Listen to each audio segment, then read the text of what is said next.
Friends, మిమ్మల్ని ఎలాంటి దేశానికి తీసుకువెళ్తున్నామంటే దానిని ల్యాండ్ ఆఫ్ లైట్స్ అని కూడా అంటారు. ఎందుకంటే ఇక్కడ మధ్యరాత్రి సూర్యుడి కిరణాలు కనిపిస్తాయి. అలాగే ఇక్కడ ప్రజలు చలికాలంలో కూడా మంచునీటిలో స్నానం చేస్తారు. ఎందుకంటే ఇక్కడ వారి నమ్మకం ప్రకారం ఇలా చలికాలంలో ఐస్ వాటర్తో స్నానం చేస్తే గుడ్ లక్ వారి సొంతమవుతుంది. ఇక్కడ మీకు విశ్వంలో ఎక్కడ లేని వింతలు విశ్లేషాలు కనిపిస్తాయి. అవి ఈ ప్రపంచంలో మరి ఇంకెక్కడ కనిపించవు. ఇక్కడ వారు చాలా ప్రశాంతంగా ఎమోషనల్గా ఉంటారంట. అలాగే ఇక్కడే ఈ ప్రపంచంలోనే అతిపెద్ద టన్నెల్ని నిర్మించారు. మనం ఈరోజు ఈ భూగోళపు స్వర్గంగా పేరు పొందిన అత్యంత అందమైన దేశమైన నార్వే గురించి మాట్లాడుకుంటున్నాము. మరి ఆలస్యం ఎందుకు, వెళ్దామా నార్వే దేశం యొక్క రైడ్కి. నార్వే యొక్క అఫీషియల్ పేరు కింగ్డమ్ ఆఫ్ నార్వే. ఈ దేశం యొక్క జనాభా 55 లక్షలు. అలాగే అక్కడ 84% మంది ప్రజలు నగరాలలోనే ఉంటారు. కేవలం 16% ప్రజలు మాత్రమే విలేజెస్లో వారి జీవనాన్ని గడుపుతారు. నార్వే అతి చిన్న దేశాల లిస్టులో ఒకటి అయినప్పటికీ ఇది ఈ ప్రపంచంలోనే అత్యంత ధనవంతమైన దేశాలలో కూడా ఒకటి. అంతేకాదు, గ్లోబల్ పీస్ ఇండెక్స్ నార్వేని అత్యంత పీస్ఫుల్ కంట్రీ అని కితాబిచ్చింది. రీసెంట్ రిపోర్ట్స్ ప్రకారం ఇందులో ఈసారి కొంచెం వెనకపడింది. అయినప్పటికీ ప్రపంచంలోని హ్యాపీ కంట్రీస్ గురించి మాట్లాడుకున్నప్పుడు అందులో నార్వే పేరు ఖచ్చితంగా ఉంటుంది. ప్రపంచంలోని అత్యంత శాంతమైన ప్రజలలో నార్వే వారు ఒకరు. ఇక్కడి వారికి చాలా తక్కువగా కోపం వస్తుంది. అలాగే ఇక్కడి వారు ఎక్కువ సోషల్ అవ్వరు. ఎందుకంటే వారు వారి పనికే ఎక్కువ ఇంపార్టెన్స్ ఇచ్చుకుంటారు. ఎప్పుడు కూడా వేరే వారి పనిలో వేలు పెట్టరు, హెల్ప్ అడిగితే తప్ప.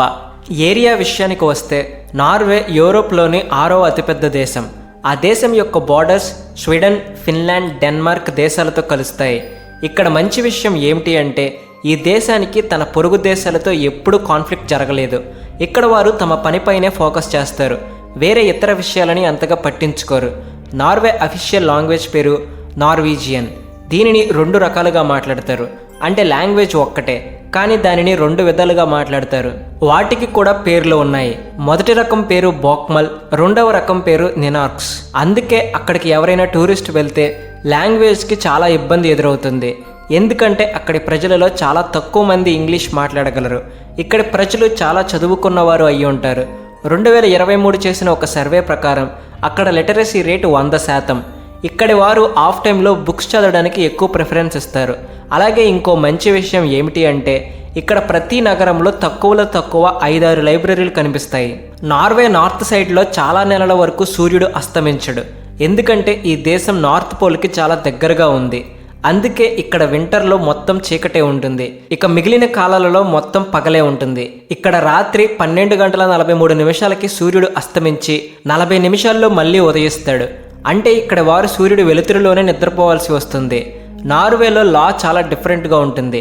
ఒకవేళ మీరు అక్కడ కుక్కను పెంచుకోవాలి అనుకుంటే ఒక విషయాన్ని ఎప్పుడు మైండ్లో ఉంచుకోవాలి. మీరు అక్కడ కుక్కని అస్సలు కట్టేయకూడదు. ఒకవేళ మీకు ఏదైనా అర్జెంటు పనిపడి కుక్కని కట్టేయాల్సి వస్తే కొన్ని షరతులతో కుక్కని కట్టేయవచ్చు. ఒకవేళ మీరు మీ కుక్కని ఇబ్బంది పెడితే మీకు మూడినట్టే. ఎందుకంటే ఇక్కడ మనిషి జంతువు ఇద్దరూ సమానమే. ఒకవేళ ఎవరైనా ఏదైనా యానిమల్ని రాయితో కొడితే వారిని జైలుకి వెళ్లకుండా ఎవరూ ఆపలేరు. నార్వేలో పనిష్మెంట్ ఇచ్చే స్టైల్ కూడా చాలా డిఫరెంట్గా ఉంటుంది. ఒకవేళ ఇక్కడ ఎవరినైనా చంపేస్తే వారికి ఉరిశిక్ష పడదు, జీవిత ఖైదు అంతకన్నా పడదు. అక్కడ అతిపెద్ద శిక్ష 21 ఏళ్ల జైలు శిక్ష మాత్రమే. 21 సంవత్సరాలు గడవగానే ఖైదీ బయటకు వచ్చేస్తాడు. కానీ అక్కడ ఖైదీలని పూర్తిగా మంచిగా మార్చేస్తారు. ఆ దేశ క్యాపిటల్ అయిన ఓస్లోకి 75 కిలోమీటర్ల దూరంలో ఒక ఐలాండ్ ఉంది. అక్కడ బేస్టాయ్ ప్రిజన్ అనే జైలు ఉంది. ఇక్కడ ఆశ్చర్యకరమైన విషయం ఏమిటంటే ఆ ఐలాండ్లో ఖైదీ వెకేషన్ ఎంజాయ్ చేయడానికి ప్లేస్ కూడా ఉంది. అలాగే అక్కడ ఖైదీలకి అన్ని రకాల పనులు చేయడానికి సదుపాయాలు కూడా ఉన్నాయి. ఎందుకంటే అక్కడి ప్రభుత్వం ప్రకారం ఖైదీలని మంచిగా మార్చే ప్రయత్నం మొదటి రోజు నుంచే స్టార్ట్ అవ్వాలి. నార్వే వారి ప్రకారం మీరు చలికాలంలో ఐస్ వాటర్తో స్నానం చేస్తే చాలా హ్యాపీగా ఉంటారు. చాలామంది దీనిని సూపర్ స్టిషన్ అంటారు. కానీ నార్వే వారు దీని వెనక సైన్స్ ఉంది అని చెప్తారు. వారేమంటారు అంటే చలిగా ఉన్నప్పుడు చల్లటి నీళ్ళతో స్నానం చేస్తే బ్రెయిన్కి ఎక్కువ మొత్తంలో ఆక్సిజన్ అందుతుంది. దీనివల్ల మీరు సంవత్సరం అంతా ఆనందంగా ఉంటారు. ఇక్కడి వారికి భూత ప్రేతాల గురించి సపరేట్ కాన్సెప్ట్ ఉంది. వారి ప్రకారం ఈ నెగిటివ్ పవర్ మన మధ్య ఉంటుంది. వారి ప్రకారం భూత ప్రేతాలు మన మనుషులలాగానే ఈ ప్రపంచంలో ఉంటాయి. వాటి జీవితాన్ని జీవిస్తాయి. అలాగే నార్వేలో ఒకదాన్ని మించి ఒక వంట దొరుకుతుంది. ఇక్కడి వారికి స్వీట్ అంటే చాలా ఇష్టం. నార్వే నేషనల్ ఫుడ్ వచ్చేసి ఫారిసెల్, అదొక మటన్ స్టూ. ఇక్కడ చాలా ఎక్కువగా నాన్ వెజ్నే తింటారు, ఎందుకంటే అక్కడ చలి చాలా ఎక్కువగా ఉంటుంది. అందుకే అక్కడ పోర్క్ని చాలా ఎక్కువగా తింటారు. దానితో పాటు వైన్ని కూడా చాలా ఎక్కువగా తాగుతారు. తింటూ వైన్ తాగడం అక్కడ చాలా కామన్. అక్కడ రెడ్ వైన్ చాలా పాపులర్. నార్వేలో రేడియో ఎఫ్ఎం పూర్తిగా బ్యాన్. కానీ ఎందుకలా అని మీరు కూడా ఆలోచిస్తూ ఉండొచ్చు. కానీ అది ఎందుకో ఎవ్వరికీ తెలియదు. 2017 నుంచి అక్కడ రేడియోని పూర్తిగా బ్యాన్ చేశారు. నార్వేలో ట్రామ్సో అనే నగరం ఉంది. అక్కడ ఎప్పుడైతే నైట్ అవుతుందో అప్పుడు ఆకాశంలో అద్భుతమైన లైట్స్ కనిపిస్తాయి. ఈ లైట్స్నే నార్దర్న్ లైట్స్ అని అంటారు.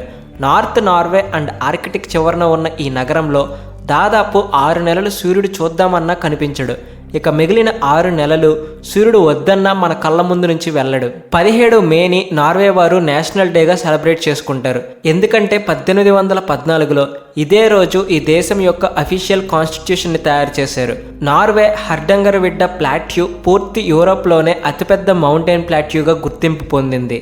నార్వేలో ఒక లా ఉంది, దాని పేరు ఎలిమెంట్ స్ట్రేట్. ఇది నార్వేలో ఎక్కడైనా క్యాంప్ వేసుకునే రైట్ని ఇస్తుంది. కానీ ఇందులో కొన్ని ఎక్సెప్షన్స్ కూడా ఉన్నాయి. లైక్ పర్సనల్ ప్రాపర్టీ, ఇంకా పార్కులలో ఇవి వేసుకోకూడదు. ఒకవేళ మీరు కాలినడకన జర్నీ చేయాలి అనుకుంటే, ఏదైనా అడ్వెంచర్ చేయాలి అనుకుంటే ఇది మీ పాకెట్కి సేఫ్ గార్డ్ లాగా పనిచేస్తుంది.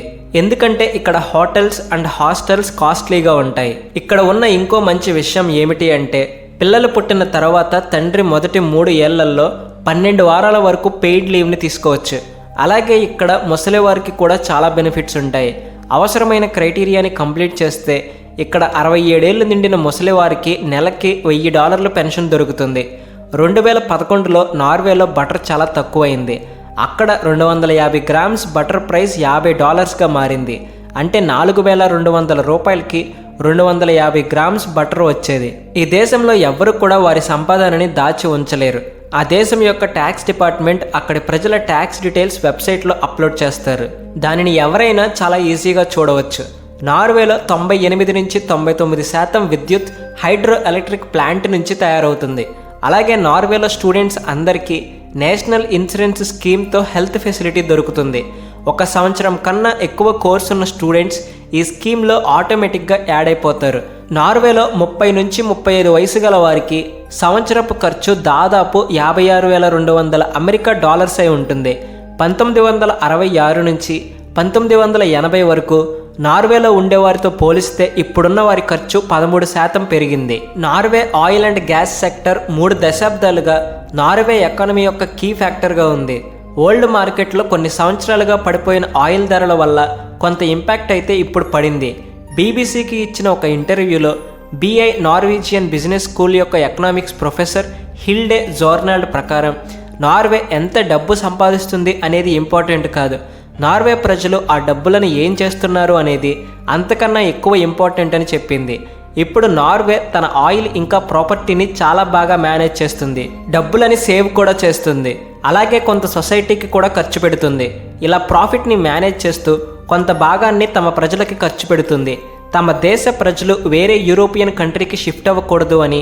ఇక ఇంకో ఇంపార్టెన్స్ కంపారిజన్ ఏంటి అంటే, వెస్ట్రన్ కంట్రీస్లోని యూత్ తమ పేరెంట్స్తో పోలిస్తే వారు పూర్ అయ్యే దారిలో ఉన్నారు. కానీ అదే వెస్ట్రన్ కంట్రీస్లో భాగమైన నార్వే స్టోరీ కొంచెం డిఫరెంట్గా ఉంది. USA, UK లాంటి దేశాలలో చదువు, ఇంటి ఖర్చు విపరీతంగా పెరిగిపోయాయి. ఇది అక్కడి ప్రజలకు చాలా టెన్షన్ని ఇస్తుంది. చాలా స్టడీస్ ప్రకారం ప్రస్తుత జనరేషన్ మునుపటి జనరేషన్తో పోలిస్తే ఇంకా భేదవాళ్ళుగా మారే ఛాన్సెస్ ఉన్నాయి. కానీ నార్వేలో ఇది ఆపోజిట్గా ఉంది. ఐస్ పై జరిగే ఆటలు, అలాగే క్లిఫ్సీ స్ప్రింగ్స్కి ప్రసిద్ధమైన నార్వే యూరోప్ యొక్క ఏకైక ఎకానమీని కలిగి ఉంది. దీని ప్రకారం వీరి కొత్త జనరేషన్ వారి పాత జనరేషన్ కన్నా రిచ్గా బ్రతకబోతున్నారు. ఎందుకంటే నార్వేలో 15 నుంచి 29 వయసు గల వారి నిరుద్యోగ రేటు చాలా తక్కువ ఉంది. అక్కడ కేవలం 9.4% అన్ఎంప్లాయ్మెంట్ రేట్ ఉంది. కానీ OECD అంటే organisation for economic cooperation and development దేశాలలో ఇది 13.9% ఉంటుంది. అందుకే ఈ దేశం డెవలప్మెంట్ దిశగా కొనసాగుతుంది. మిగతా వెస్ట్రన్ కంట్రీస్తో పోలిస్తే వీరి జీవితం ఆనందంగా ఉంటుంది. ఈ వీడియో మీకు నచ్చినట్లయితే ఖచ్చితంగా లైక్ చేయండి. ఇలాంటి మరిన్ని ఇంట్రెస్టింగ్ వీడియోస్ కోసం ఛానల్ని సబ్స్క్రైబ్ చేసుకోండి. Please like and share and also thanks for watching.